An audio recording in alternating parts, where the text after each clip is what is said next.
Welcome to today's quick win. You're going to get the inside track on video for your business. You will love hearing about the hidden secrets of what makes a video work from a Hollywood writer-director. Yes, that's right, folks. We have someone here today, a very special guest. Today, we spill the tea on why some videos feel just right and others miss the mark. It's not by chance, and it's not always based on the content. You will discover it's a combination of a few very important elements that are often missed, by the way. So knowing how to create videos that work will help you invest wisely in your video content. Let's take your videos to the next level. Are you ready to work less, stress less, and make more money? I bet you're tired of working really hard, putting in crazy hours, and still not getting the results you know you deserve. How about we swap constant overwhelm for ease and grace and take your business to the next level? Imagine having absolute certainty with every decision you make. There's a way you can achieve it all without losing yourself. I'm Deb Field, quick win coach, business boss and keep it simple CEO. I've been successfully taking small, medium and large businesses to the next level for decades. Want to learn how? Go grab your favourite cuppa. I'm about to share powerful quick wins you can apply today. Let's create business magic with your heart at the centre of everything you do. Before we dive in, the data is clear. Videos work. Let's face it, we watch videos most days, short, instructional, entertainment, or just because. So did you know 91% of businesses use video as a marketing tool? This highlights its critical role in engaging audiences and driving business growth. Videos on social media get 12 times more shares than text and images combined. That's insightful. Viewers retain 95% of a message when they watch it in a video, compared to 10% when reading it in text. 62% of consumers are more likely to have a negative perception of a brand if the video is poor quality. So let's hear from an expert in the field. Today we have Jerry Jackson sharing his Hollywood secrets about videos and why some work and some flop. Jerry has been in the film industry for decades, working with some of the greats. He has seen the transition from film to digital media and has brought his magic of film into his video work with companies here in Australia. Jerry has mastered writing, directing, cinematography, storytelling and editing so that audiences feel the emotions and respond to the messages. Today, Jerry shares his tricks of the trade so you can get the best from your videos in your business. And so, Jerry, I'd love to welcome you to our show today. Thanks, Deb. It's great to be here. I'm hoping we're going to have a pretty interesting conversation. I am sure we will. And I'm certain that our listeners are going to be clued into everything you say because video is a big conversation out there in the business world. So I guess let's just start with, what are the critical elements that make some videos just work and others lack that special something? Well, it's kind of like that if you're doing a film for entertainment, putting your finger on exactly what makes it work and what doesn't is hard. And if anyone knew how, they would every time. But the thing about business videos is you're still telling a story and you're engaging with an audience. You mentioned that earlier in your introduction. And I think my first question with any client is always, who is your audience? Because you have to identify who that person is that you're speaking to and what they want to know, what will make them feel connected to you, because it's all about engagement. That's the reason video is so effective. You see a person, you hear a person, and you feel like you get to know them. It's like when you watch television and you feel like you get to know the actors. It's the same process here. In small business videos, though, there are some things that you can actually, you don't have to break the bank to get pretty effective looking videos. They shoot whole movies on iPhones these days, or have. So it's not about going out and buying a lot of expensive equipment. You do need good lighting. You do need clear audio, not in a boomy room or a noisy place. You need to know what your message is before you start and not just ramble on, because, it's an interesting thing because we're relearning how to watch video, and the editing paces have gotten quicker and quicker and quicker. But the style of delivery has changed dramatically too. I mean, depending on the medium, like AM radio in the 60s, was, hi, have I got a product for you? And it was all about getting someone's attention. We don't do that anymore. We've got, they want to get to the point. They want to be entertained. You can always engage them that way. But there's also an emotional connection that you have to establish with them because you're building trust. You're holding their interest in your business and product. But mostly you're presenting your company and yourself if you're the spokesperson for it, or if you have a spokesperson. So there's a knack, and you can learn the knack. You should practice. It's like singers who sing in the shower in front of the mirror. You can do that with video. It doesn't cost you anything to record it, look at it 27 times, and do different takes. It's also helpful, I think, if you have somebody who's there while you're recording it that can say, I didn't do that again because I didn't really understand that. We all need someone to bounce off of because it is a conversation. So I'm not suggesting that the other person has to be heard on the track or in the video, but it's useful, which brings us to editing. You will need to know how to edit video. The one take things are rare, and I think just to be creative, but there are all kinds of programs that you can find online. There are all kinds of YouTube videos that will help you. And of course, there are professional creators out there who specialize in social media videos, presentation videos, learning videos, teaching videos, whatever, for YouTube. So if you have a real think at the beginning about who the audience is that you want to attract, who do you want to communicate with, and what you're offering them, that's your first guide, the first step really in deciding how to proceed to create videos for your business. Yeah. And I guess then it's always about what is it you want to share with them, but what action are you asking them to take from the video? Yeah. There needs to be a call to action at the end of any video. That's how you close. It's ABC, always be closing. That's how you engage them and you entice them, and then you close the deal, whatever it is you're calling them to do, what action you want them to take, whether it's to buy your product, come into your store, whatever business you're in. And I think, you and I have had so many conversations about what makes videos work. I mean, it's your passion and it's your absolute superpower. And I've seen you in action doing incredibly minute editing just to get the timing right or to hit the beat of the music. And I know there's all these tricks and secrets that you have, but can we walk through perhaps one at a time? Let's look at firstly the lighting, then let's go to the audio, and then let's go through to the editing. So let's start with lighting, Jerry. What's the secrets? Well, the most inexpensive lighting that always works is for you to be sitting with a window in front of you behind your computer. The thing is, we're used to seeing professional lighting. Now, our standards have denigrated a little bit because we've seen a lot of TikTok videos or YouTube videos where the lighting isn't perfect. So it doesn't have to look like a Hollywood film. But if you sit in front of a window, you've got soft light coming on you, filling your face, and that's really the cheapest way to light yourself for a talking head video. Now, there are all kinds of inexpensive alternatives. You can buy the little ring lights and mount them next, with your phone.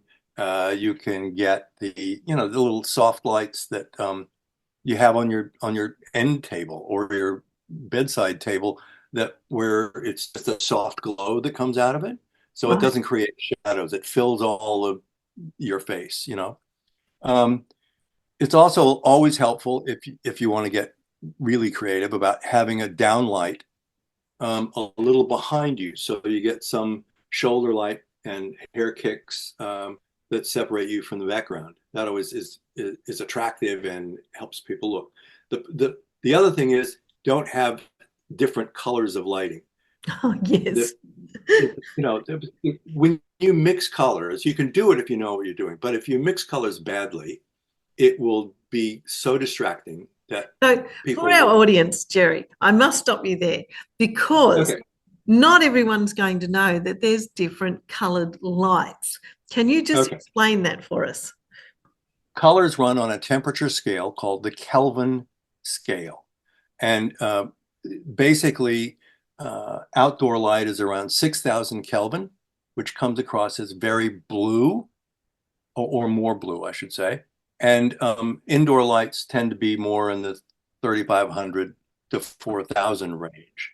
And so if you have, if your primary lighting source is exterior light, but you've got a warmer incandescent light somewhere that you're using to fill your face, it will look red if the camera's picking up and correcting for exterior lighting.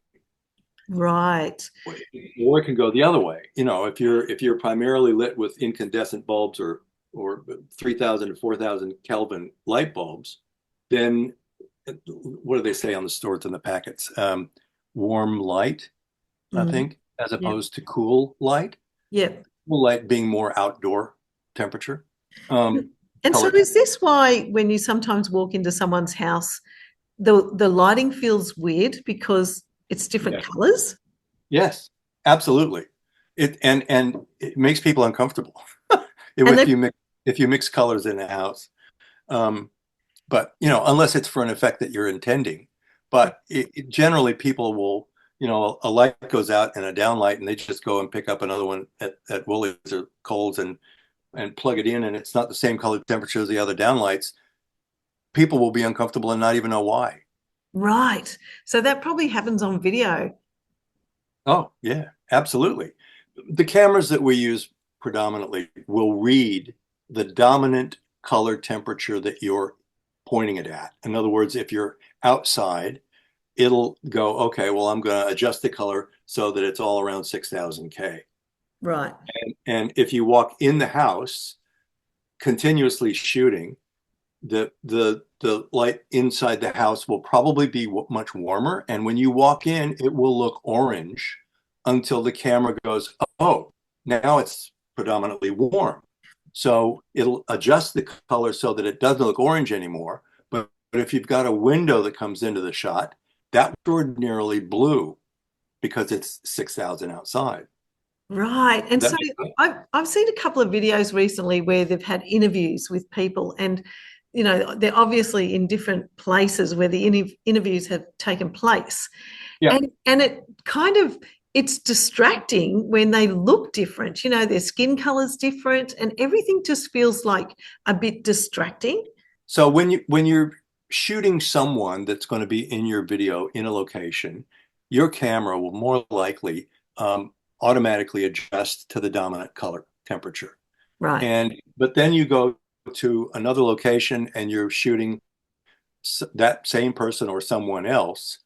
The colors may not match when you cut between them and that location A and location B. So there are ways to fix that in the editing and post-production if you've got, semi-professional or professional editing suite.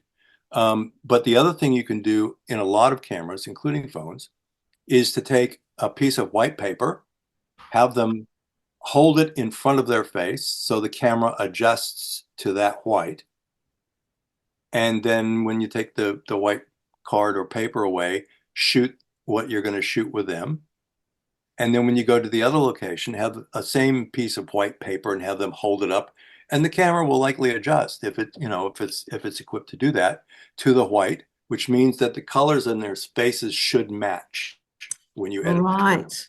That is a super duper trick that I did not know. That is so awesome. So that's going to help our listeners just apply something simple just because of those color differences. And I think I've seen in one of the videos you've produced where if you have got that scenario and you don't have the ability to quickly, put it through some sort of editing software, you can put some sort of, you know, frame inside between both of them to separate them so that the color adjustment isn't too hard on you. Does Yeah, that make you can do sense? that. There are all kinds of ways. There are all kinds of tricks to do.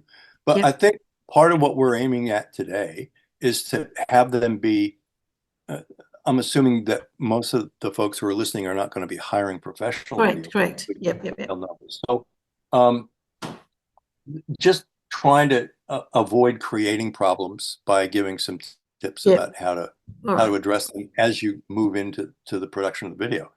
Jerry, I also understand there's something about formats that's really important in regards to video these days. Do you want to let us in on that little secret? Our eyes are trained to look at projected images in what we call landscape, which means wide screens, Right. rather than portrait, which is the vertical screens, like when you hold your phone. Most people hold their phones in a vertical position in their hands. So it doesn't look like your television or your movie screen when you go to the theater, if any of us still go to the theater. But the point is there have been some studies done. And recently, it's like if you look at TikTok, the videos are all up and down. They're Portrait. portrait. People flip through those. If they're interested, they'll watch a little bit, then they flip, then they go, then they flip again, then they flip again. It doesn't hold us because our eyes aren't trained to look at that. And in this study that I read, there's actually, if you're selling something, for example, um, people don't buy from vertical videos. They buy from horizontal or widescreen format. And so Wow. if you're doing sales of anything, that's far more effective to, as a call to action to get to close a deal, to make a sale. Right. Was that the study done by Vimeo where they said they actually, it could be a different study than what you've read, but basically they said the portrait videos online get far more clicks. And when I say clicks, sorry, they get far more Eyeballs. views. They get more views and more eyeballs, yes, than landscape videos. However, they get no sales. That was Yeah, is that the same video? I'm sorry, is that the same study that you read?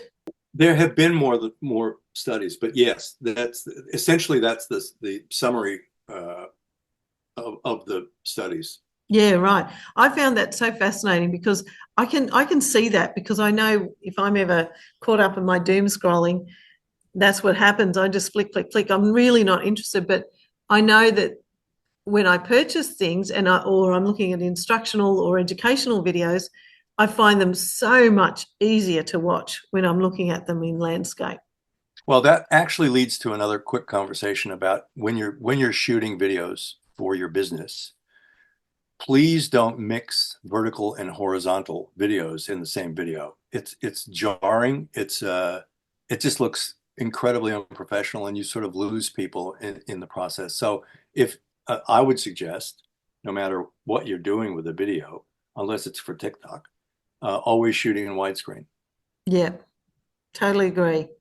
So let's flip this a little bit. Let's go to audio because I've seen great videos with great audio and I've seen great videos with really lousy audio. What's the tricks?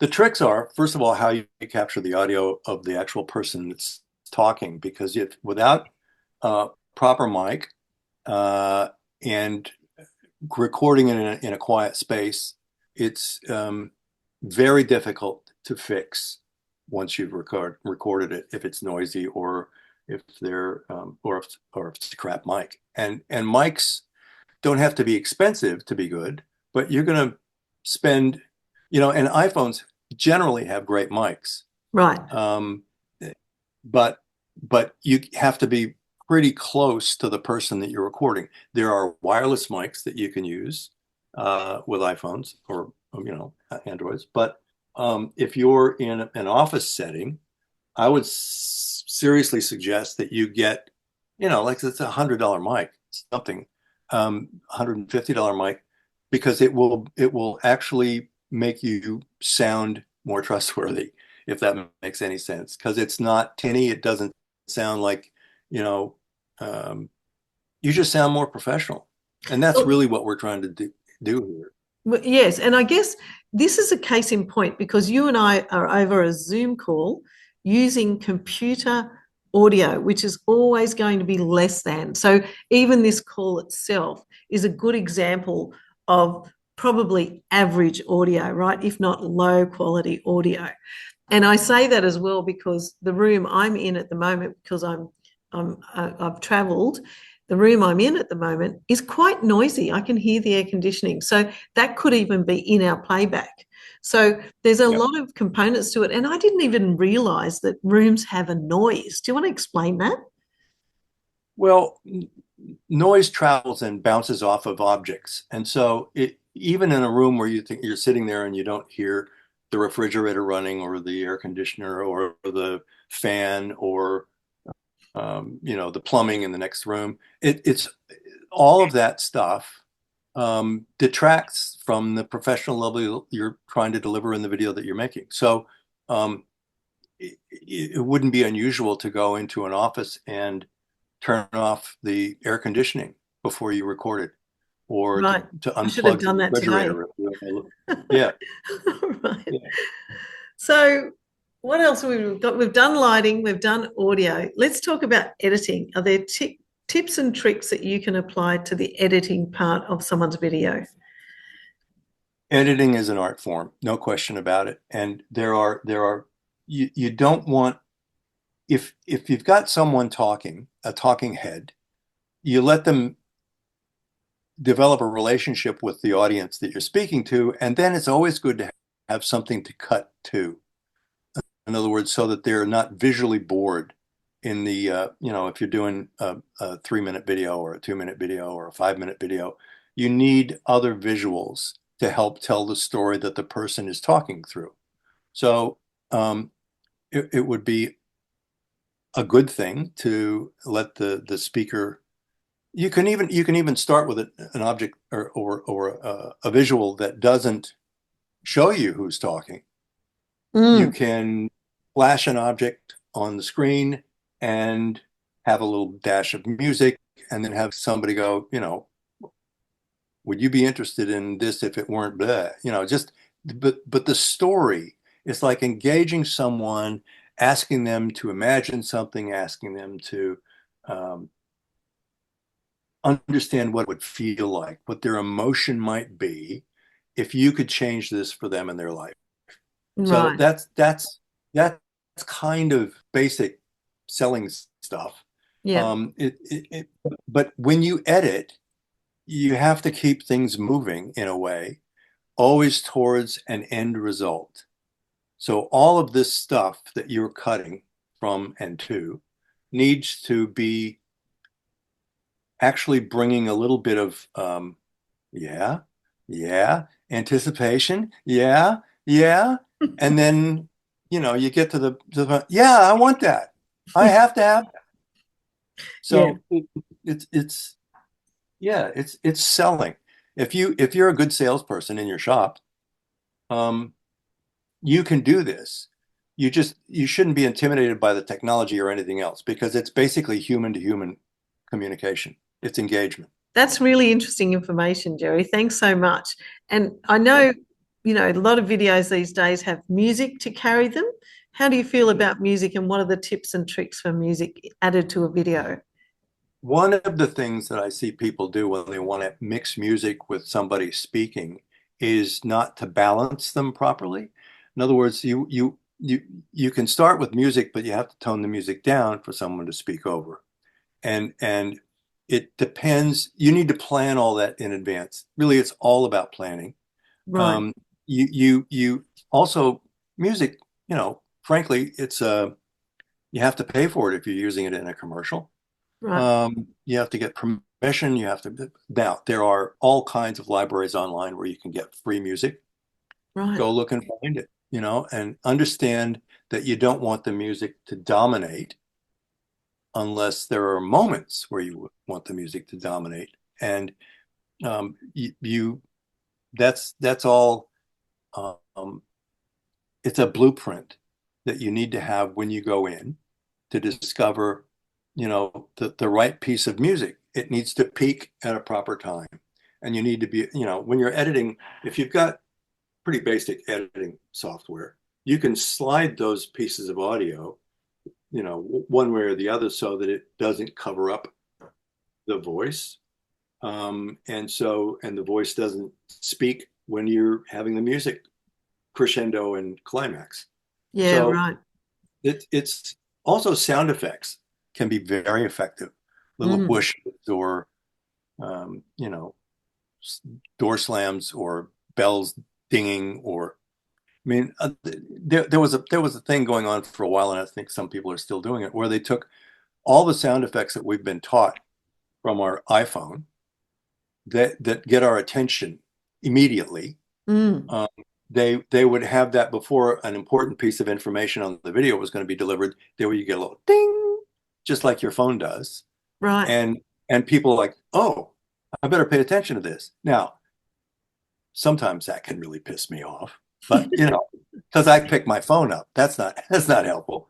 But it's there are clever things that you can do to keep people's senses engaged while you're delivering your message. Yeah. I mean, I've got a passion for that deep sort of boomy bomb, boom that happens in a lot of videos because it just connects with me somehow. I don't know even know why. Might be the Top Gun movie. Huh. Well, How can you yes. not love that? Yeah, absolutely. Boom. Yeah, exactly. Look, I think we'll get close to rounding up, but I think I'll throw it to you firstly. What are some cost-effective ways that small to medium business can improve their video quality without breaking the bank? One thing we haven't discussed is where you're going to use these videos. Once you figure out your audience, then you know what social media they might use, or you'll know where these are going to be. Are they going to be in YouTube? Are they going to get watched on a phone, on a television screen, on a computer monitor? Um, and so not breaking the bank. We've talked about equipment, and you don't have to buy expensive equipment. You don't have to have an expensive camera, microphone, lighting. Um, the the the real secret, I think, is to script it, um, and have a story that you're telling. And if you were sitting in a cafe, having a coffee with someone, you would talk to them and explain whatever is important to you that you want to share with them in that conversation. So be conversational, be mindful that you're taking their time, and be mindful that your responsibility is to get your message across, but get to the point so they can, take the action you want them to take or move on. And I think that's a really good point because these days people are quite impatient. I might be speaking from myself here, but people are quite impatient with videos now that go on and on and on. We're sort of losing that ability to sit with something to wait for people to get to their point. So I think one thing I've taken away is definitely to get to the point. That's a very important factor. Hey, there was one other thing too. I meant to ask you. I've noticed in some videos, when people take photos and they center the face in the middle and then there's this big gap above their head. I notice in some videos, I see them and I go, it just feels weird. Because I think because when I watch television or movies, you pretty much either seeing the top of their head just touching the top of the screen or it's even cut off. Can you explain that and why it works and doesn't work? There, in art, in composition, in photography, in just about anything that captures images, there's sort of a principle of thirds. And basically, you don't want the head in the center of the screen, top to bottom. You want it to have a little air under the face, but not so much at the top, really. Um, it's hard to do this without pictures, but um, it, mm, I'll tell you why. I know this happened once for me when I was putting together some video instructional stuff for a company, and Mhm. the team I had went out to cut the video for this instructional thing to show people how to use something. Right, it was a piece of technology. When they came back, all of the faces or even the people were kind of taking up the bottom and the middle third, and there was this massive gap above them, and basically the video was unusable. We could not use it because it felt uncomfortable to look at. You kept wanting to tilt the camera down yourself. Do you know what I mean? It was just a weird Sure. thing. Well, I mean, composition is we watch so many images in our lifetime that for most people they're intuitively drawn to, oh, I know where to put the head in the frame. Clearly not everyone is, and but it's something to be aware of when you're composing a shot to use in a video for your business. You don't want people's heads down at the bottom of the frame, or yeah, because it feels uncomfortable. You Yeah, wouldn't look, you wouldn't you wouldn't looks accept that in a TV show or a movie. no, and it looks unprofessional, I must say. Yeah. If I see anything like that, I just move on. Okay, so let's finish up with the one last question. For women in business who are trying to create videos themselves and perhaps struggling, what advice would you give them in regard to hiring a professional? Ask to see some of their previous videos. Ask Mhm. them what they think the most important thing is in a video. Um, be really clear with the person you're considering hiring about what's the character of your business? What is the nature? What is the tone, the vibe? Because that's what you're presenting. You are Right. presenting you and your business to the world as you speak to these potential people that you're going to hire to create your video. You have to be absolutely clear with them about what you want this video to accomplish, and where it's going to be seen, how it's going to be presented, the audience you're trying to attract, and the clear action that you want an audience to respond to it, call to action at the end of the video. As long as you can communicate all of that, you shouldn't have any trouble. And I think that's a really good point because I imagine for some people they just engage someone they know or whatever, and they say, I want to create a video for my business. And then there's this huge back and forth, well, who's it for and what do you want to do? And it's like, oh, I don't know. Let me think about it. And so I think if we're unclear as business owners what the purpose of that video is, then Yeah, it's going to show instantly when that's produced and it won't achieve any results. I totally agree.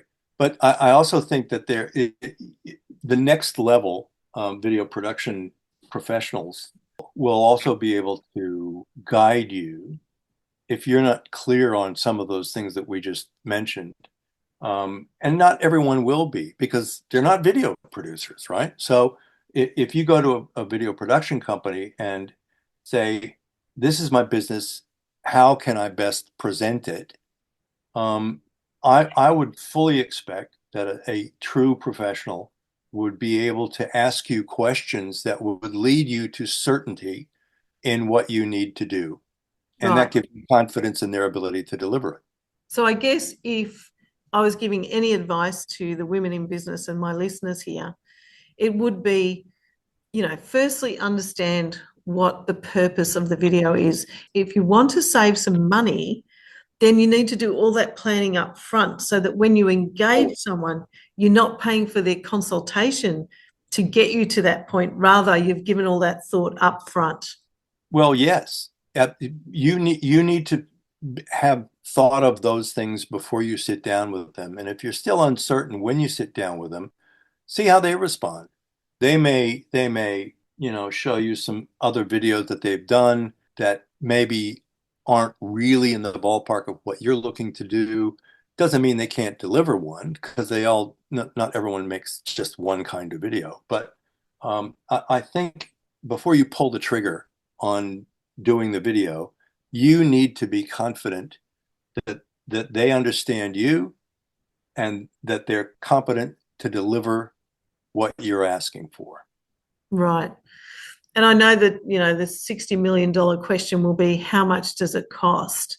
Are you able to give insights at all, or is this a depends answer?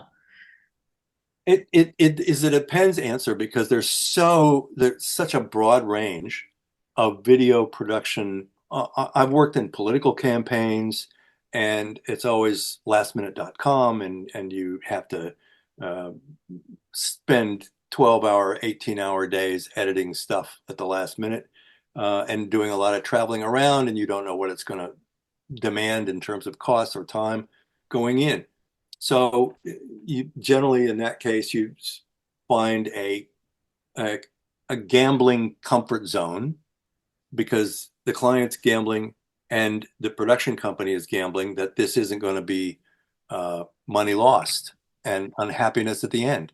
But in terms of business stuff, you're in control more often than not as a business owner, and the scenario of how the production evolves and happens is predictable. So that means that they should be able to say, we believe we're going to be able to shoot this in 3 days and spend another 4 days editing, or whatever works out. If you're doing multiple videos, it might be longer than that. So yeah, it's professionals are making a living at this, so you're going to spend some money, but it's not like you're going to buy a car necessarily. Mm. All right. Well, that is fantastic information. And I know we could talk about this for hours, but we're going to wrap up today's session and then see if people jump onto our Facebook page and start asking a few more questions. So I wanted to thank you for coming onto our show and just taking us through those kind of interesting nuances that really can make a difference to a video for women in business. So thank you so much, Jerry. Sure. Thank you. There you have it. You've got the info from the horse's mouth and someone who's been around a long, long time and understands how we as an audience respond to a video and what makes something work or something just not feel right. And wish you guys all the very best in creating your videos for your business. I hope you loved today's episode and it provides value to you and your business. There are 2 quick things you can do to pay it forward. 1, share this episode with other women you know and love. And 2, take 30 seconds to leave a review on Apple Podcast. This will enable more women in business to receive this valuable information. Let's share the love. Finally, go to quickwinsforbusiness.com, get your free business checklist and join our private Facebook community where I'll be sharing additional quick win tools. Let's work together. Join me here next week with another exciting episode sharing more quick wins for your business. Have a great day.